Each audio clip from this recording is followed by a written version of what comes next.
నా జీవితాన్ని నిలబెట్టు అని నిత్యం కొలుచుకుంటే చాలు. ఇంకా మనము ఏది చేసినా సరే ఒక ధర్మబద్ధంగా న్యాయబద్ధంగా చేయాలి. అందులో కూడా ఎన్నో సంఘటనలు మన జీవితంలో ఎదురవుతూ ఉంటాయి. ఎన్నో కష్ట నష్టాలని చూస్తూ ఉంటాము. ఇంకా ఎన్నో సూటిపోటి మాటలని చూస్తూ ఉంటాము. ఎన్నో రకాల అవమానాలను పడుతూ ఉంటాము. వాటిని అధిగమించడమే జీవితము. వాటిని అధిగమించడానికి మనకి ధైర్యాన్ని ప్రసాదించమని ఆ భగవంతుని వేడుకోవడమే ఉత్తమమైన మార్గము నా దృష్టిలో.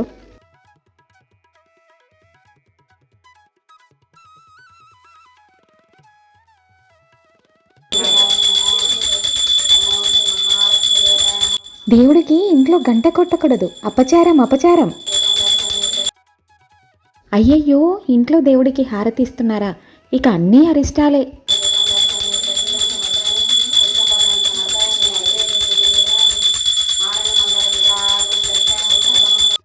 హాయ్ అండి, ఎలా ఉన్నారు? బాగున్నారా? నేను చాలా బాగున్నానండి. మీరు కూడా బాగుండాలని మనస్ఫూర్తిగా కోరుకుంటున్నాను. ఇంక ఈ వీడియోలో దేవుడికి ఇంట్లో ఉన్న దేవుడి మందిరంలో గంట కొట్టకూడదట, ఇంకా హారతులు ఇవ్వకూడదంట. రకరకాల వీడియోస్ అయితే పెడుతున్నారు. దాని గురించి కూడా మనము మాట్లాడుకుందాము. అదేవిధంగా అరుణ వండర్స్ హబ్ ఈ ఛానల్ పెట్టి చాలా సంవత్సరాలు అయిందండి. ఇందులో 784 వీడియోస్ ఉన్నాయి. ఇవి ఎవరికి పనికొస్తున్నాయి అనే విమర్శ అయితే ఎదుర్కొంటున్నాను. ఈ వీడియోస్ అన్నీ పెడుతున్నావు, ఎంతమంది చూస్తున్నారు? సో ఇన్ని సంవత్సరాలు అయింది, నీకు అసలు సక్సెసే లేదన్న మాట విమర్శ ఎదుర్కొంటూనే ఉంటున్నాను. అయినా కూడా నేను ఎప్పుడూ అధైర్యపడట్లేదు. సో విజయం అనేది కొంతమందికి తొందరగా వస్తుంది, కొంతమందికి లేటుగా వస్తుంది. కొంతమంది జీవితంలో ఎటువంటి విజయం చూడరు, కానీ వాళ్ళ జీవితము ఒక మార్గదర్శకంగా మారుతుంది. ఇందులో ఏది జరిగినా నాకు సంతోషమే. నాలాంటి వాళ్ళు ఎంతోమంది ఉంటారు. అంతమందికి మోటివేషన్గా ఉండాలి. ప్రతి ఒక్కదానికి ఆలోచిస్తూ బాధపడుతూ ఉండే వాళ్ళకు నా వీడియోస్ సహకరిస్తే సరిపోతుందని అనుకుంటున్నాను మనస్ఫూర్తిగా. ఇంక ఇలాగైతే ముందుగా అందరికీ వైకుంఠ ఏకాదశి శుభాకాంక్షలు అండి. ఇంకా నాకైతే ఇల్లే వైకుంఠము. ఏ గుడిలకు గోపురాలకు వెళ్ళను, నాకు అంత టైము ఉండదు. భగవంతుడు అంటే ఇంట్లో అర్చించే ఆ శ్రీ మహాలక్ష్మి, ఆ మహావిష్ణువు, ఇంకా సకల దేవతల నిలయాన్ని పెట్టుకున్నాను. ఇంట్లోనే చక్కగా అమర్చి పెట్టుకున్నాను. ఇంకా శివయ్యకి అభిషేకం చేయాలంటే చక్కగా కాశీ నుంచి వచ్చిన శివలింగం ఉంది. ఇంకా లక్ష్మీనారాయణులు కొలువై ఉన్న, ఇంకా ఇందులో చూశారు కదా మా లక్ష్మీనారాయణులు. ఇంక ఇది పెళ్ళైన తర్వాత నాకు ఆ భగవంతుడు నా ఓట్లో ప్రసాదించారు. ఇంకా అయ్యవార్లు అప్పుడు ఒడికట్టిన ఈ విగ్రహాలని ఆరాధిస్తున్నాను. తర్వాత తరతరాల నుంచి వచ్చిన విగ్రహాలు ఇంకా నాకు దొరికాయి మా అత్తగారి ద్వారా. అదొక అదృష్టము. ఇంకా శ్రీ మహాలక్ష్మి మా అమ్మ ఇచ్చారు. ఇలాగ సకల దేవతలు ఇంట్లోనే అర్చించుకోవడము, గణపతి, శ్రీకృష్ణుడు, ఇంక ఇలాగా అన్ని దేవతా అర్చనలు ఇంట్లోనే చేసుకుంటానండి. ఎక్కడికి హడావిడి పడను, కంగారు పడను. ఇంకా దీనికి ఈరోజు గుడికి వెళ్ళి వైకుంఠ ద్వారం ఉత్తర ద్వార దర్శనం చేసుకుంటేనే మోక్షం కలుగుతుందని చాలామంది విశ్వసిస్తారు. కానీ నా దృష్టిలో ఉత్తర ద్వార దర్శనం అనేది, ఒకప్పుడు వైకుంఠ ద్వారము అంటే ఉత్తర ద్వారాన్ని అనేవాళ్ళు. ఆ ఉత్తర ద్వార దర్శనం చేయాలి అంటే ఎంత అదృష్టం ఉండాలో తెలుసా? ఎన్ని పుణ్యాలు చేయాలి? ఎన్నో పుణ్యాలు, ఎన్నో నోములు చేసి ఎంతో ధర్మబద్ధంగా జీవితాన్ని అనుభవిస్తేనే ఆ వైకుంఠ ద్వారం మనకి ప్రాప్తిస్తుంది. అలాగా ఈ కాలంలో మనం ఉన్నామా అని మనం ఒక్కసారి ఆలోచించుకుంటే ఆ వైకుంఠ ద్వార దర్శనము ఎలా చేసుకోవాలి, ఎందుకు చేసుకోవాలి అనేది ఆలోచన వస్తుంది. ఇంక ఇలాగైతే ప్రతిదీ ఆలోచించుకుంటాను. భగవంతుని మనము ఎన్నో కష్టాలు వస్తున్నాయి, ఎన్నో సుఖాలు వస్తున్నాయి, ఎన్నో వస్తున్నాయి, నన్ను కాపాడు, నా జీవితాన్ని నిలబెట్టు అని నిత్యం కొలుచుకుంటే చాలు. ఇంకా మనము ఏది చేసినా సరే ఒక ధర్మబద్ధంగా న్యాయబద్ధంగా చేయాలి. అందులో కూడా ఎన్నో సంఘటనలు మన జీవితంలో ఎదురవుతూ ఉంటాయి. ఎన్నో కష్ట నష్టాలని చూస్తూ ఉంటాము. ఇంకా ఎన్నో సూటిపోటి మాటలని చూస్తూ ఉంటాము. ఎన్నో రకాల అవమానాలను పడుతూ ఉంటాము. వాటిని అధిగమించడమే జీవితము. వాటిని అధిగమించడానికి మనకి ధైర్యాన్ని ప్రసాదించమని ఆ భగవంతుని వేడుకోవడమే ఉత్తమమైన మార్గము నా దృష్టిలో. ఇంకా నేనైతే అలాగే ఫాలో అవుతున్నానండి. అందుకోసమే ప్రతి ఇల్లాలకి చెప్తున్నాను, ఇలాగ లేదు అలాగ లేదు అనుకోండి. అర్చన అంటే మనము భగవంతుని మనసులో అర్చించుకోవడమే. పని చేస్తూ చక్కగా ఏదైనా పద్యాలు చదువుకోవడము, పని చేస్తూ విష్ణు సహస్రనామాలు, లలిత సహస్రనామాలు చదువుకోవచ్చు. పద్యాలు పాడుకోవచ్చు, హారతి పాటలు పాడుకోవచ్చు టైం లేకపోతే. ఎందుకంటే బిజీ షెడ్యూల్లో ఉంటూ ఉంటాము, వీలవుతుంది వీలు కాదు. ప్రశాంతంగా ఉన్నప్పుడు మాత్రమే భగవంతుని ఆరాధించాలి అనేది నియమం ఎక్కడ భగవంతుడు మనకి పెట్టలే. అందులోనూ గంటలు కొట్టాలి, హారతులు ఇవ్వాలి అంటే భగవంతుడికి ఇంకా అలాగా ఇవ్వకూడదని కొంతమంది చెప్తున్నారు. కానీ మనసే మందిరంగా చేసుకోవాలి. ఆ మనసుకు నచ్చినట్టుగా భగవంతుని ఆరాధించాలి, అర్చించాలి. దేవుణ్ణి నన్ను ఇలాగే ఆరాధించమని ఏ భగవంతుడు చెప్పలేదు, ఏ దేవుడు చెప్పలేదండి. ఇంకా ఇవి మన ఆచారాలు సాంప్రదాయాలను బట్టి, మన ఇంట్లో పెద్దవాళ్ళు ఆచరించిన ఆచారాలు సాంప్రదాయాలను బట్టి మాత్రమే వచ్చాయి. అందులో చాలా రకాలు ఉన్నాయి. ఇంకా ఈ గంట కొట్టడము, ఈ హారతి ఇవ్వడము విషయానికి వస్తే కొన్ని పెద్ద గుళ్ళలో పెద్ద దేవత అర్చన చేసే విధానాలలో ఉన్నాయి. అందులో వైష్ణవ సాంప్రదాయం ఉంది, బ్రాహ్మణ సాంప్రదాయం ఉంది. రకరకాల సాంప్రదాయాలను బట్టి వైదికంగా వచ్చే ఆచారాలను బట్టి ఆచరించడం జరుగుతుంది. ఇంకా ఈ హారతి విషయానికి, గంట విషయానికి వస్తే భగవంతుడికి ముందుగా ఏదైనా దిష్టికి సంబంధించిన హారతి ఇచ్చినప్పుడు ఆ హారతిని మనకి అంటే మనము స్వీకరించే విధంగా ఇవ్వరు అన్నమాట.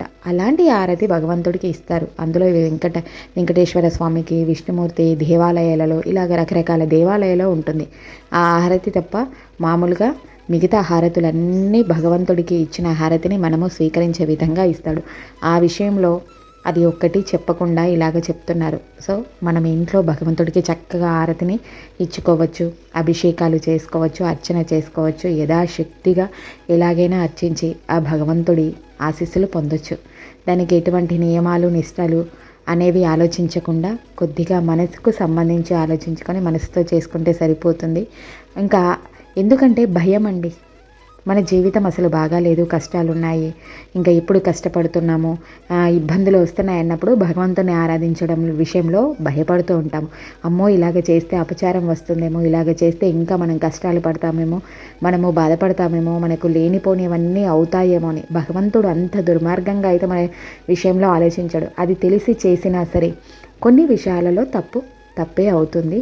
అది మనము శుచి శుభ్రతను పాటించడము, నియమనిష్టల విషయానికి వస్తే మనసు నిర్మలంగా ఉంచుకోవడము, ఉతికిన బట్టలని కట్టుకోవడము, శుచిగా శుభ్రంగా భగవంతుని ఆరాధించడము సరిపోతుందండి.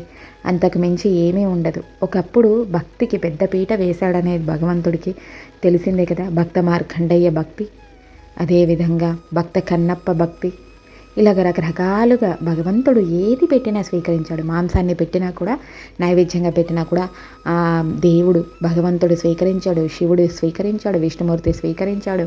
అదేవిధంగా లక్ష్మీదేవి స్వీకరించింది, దుర్గామాత స్వీకరించింది. ఇలా రకరకాలుగా వాళ్ళు రకరకాల అవతారాలలో దర్శనమిచ్చి స్వీకరించారు. మనము నైవేద్యాలు ఎలాగ పెట్టినా పర్వాలేదు, ఏది ఉన్నా సరే, ఏది లేకపోయినా సరే, ఎలాగ అర్చించుకున్నా మనసుతో అర్చించుకుంటే సరిపోతుంది. వివిధ రకాల వీడియోస్ చూసి భయపడి, సో మన మనసుకు నచ్చినట్టుగా చేయకుండా, భగవంతుని భయపడుతూ ఆరాధించకుండా చక్కగా మనసుకు నచ్చినట్టుగా ఆరాధించండి. ముక్కోటి ఏకాదశి రోజు ఇంకిలాగా ప్రశాంతంగా పూజ చేసుకొని, ప్రశాంతంగా భగవంతుని అర్చించుకొని, కుంకుమార్చన చేసుకొని అమ్మవారికి ఇంక ఇలాగైతే సాగిపోయింది. ఇలాగ ప్రతినిత్యము ఉన్నంతలో ఈ భగవంతునికి అంటే ఈరోజు ప్రత్యేకమైన రోజు ఉంది. ఆ రోజు నేను ఏం చేయాలనుకుంటున్నానో నా శక్తికి మించి కాకుండా ఉన్నంతలో ఏది చేయాలి, ఏది అందుబాటులో ఉంది, ఏ నైవేద్యం అందుబాటులో ఉంది, ఇంకా ఏ పూజ అందుబాటులో ఉందో ఆ పూజను ఎన్నుకొని చేసుకుంటూ ఉంటాను. ఇంక ఇలాగా ఈరోజైతే చక్కగా పూజ అయితే జరిగిందండి. ఇంకా వీడియో విషయానికి వస్తేనండి, చాలా వీడియోస్ అయితే పోస్ట్ చేశాను కదా, 784 వీడియోస్ ఉన్నాయి. ఇందులో ఏ వీడియో వైరల్ అవుతుందో, ఏ వీడియో నాకు నా లైఫ్ని టర్న్ చేస్తుందో తెలియదు. కానీ ఇంకా సక్సెస్ అనేది లేకపోయినా సరే నేను ఏదో ఒకరోజు సక్సెస్ అవుతాను తప్పకుండా మీ ఆశీస్సులతో అని అనుకుంటూ వీడియోస్ అయితే పోస్ట్ చేస్తున్నాను. ఎన్ని ప్రాబ్లమ్స్ వచ్చినా, సో ఇందులో నా లోపం కూడా ఉంది. రెగ్యులర్గా వీడియోస్ పెట్టలేకపోవడం వల్లనే చాలా వరకు ప్రాబ్లం అయితే అవుతుంది ఛానల్లో, అది తెలుసు. కానీ అది నా చేతిలో లేకుండా ఉంది. ఇంకా అందుకోసమే వీలైనంత మట్టుకు, సాధ్యమైనంత మట్టుకు మంచి మంచి వీడియోస్ అందించడానికి ప్రయత్నం చేస్తాను. తప్పకుండా 1000 వీడియోస్ అయిన తర్వాత ఒకవేళ నా లైఫ్ టర్న్ అవుతుందో చూడాలి. ఎందుకంటే కొన్ని విషయాలు మనసుకి చాలా బాధ అనిపిస్తాయండి. సక్సెసే లేదు, ఎందుకంటే 100 ప్రయత్నాలు చేసినా సరే సక్సెస్ లేదు అని ప్రతి ఒక్కరు అంటే మనసుకి చాలా బాధ అనిపిస్తుంది. ఆ విమర్శలను అయితే ఎదుర్కొంటున్నాను. కానీ ఎన్ని విమర్శలు ఎదుర్కొన్నా సరే తప్పకుండా ఇంకా నేను చేసే పనిని మానను అని చెప్పుకుంటున్నాను. ఇంకా ఇలాగైతే పూజ చక్కగా పూర్తయిపోయిందండి. ఇంకా చక్కగా ఉన్నంతలో నాకు నచ్చిన విధంగా అలంకరణ చేసుకుంటాను. నచ్చిన పూలని పెట్టుకుంటాను, నచ్చినట్టుగా అర్చన చేసుకుంటాను, నచ్చినట్టుగా పాటలు పాడుకుంటాను, పద్యాలు పాడుకుంటాను, నచ్చిన నైవేద్యాన్ని పెట్టుకుంటాను. ఇంకా అలాగైతే అర్చిస్తున్నాను. ఇంకా మనకుండే కష్టాలు, మనకుండే ప్రాబ్లమ్స్ మన కర్మఫలం ద్వారా వస్తాయి. తప్పకుండా జీవితంలో ఏదో ఒక రోజు విజయాన్ని సాధిస్తాననే నమ్మకం నాది.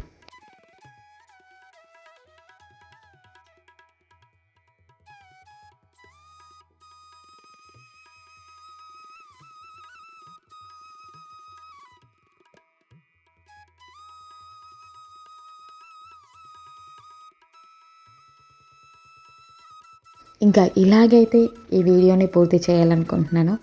ఇంకా అందరికీ మరొకసారి ముక్కోటి ఏకాదశి శుభాకాంక్షలు తెలియజేసుకుంటూ అందరూ ఆయురారోగ్యాలతో అష్టైశ్వర్యాలతో ఉండాలని మనస్ఫూర్తిగా కోరుకుంటున్నాను. అలాగే వీడియో చూస్తున్న వాళ్ళు ప్రతి ఒక్కరూ నన్ను సపోర్ట్ చేయండి. మీ విలువైన అభిప్రాయాలని కామెంట్ రూపంలో తెలియజేయాలని మనస్ఫూర్తిగా కోరుకుంటూ మరొక మంచి వీడియోతో మళ్ళీ కలుసుకుందాము. నేను మీ Arna Santosh. Thank you for watching. Bye bye.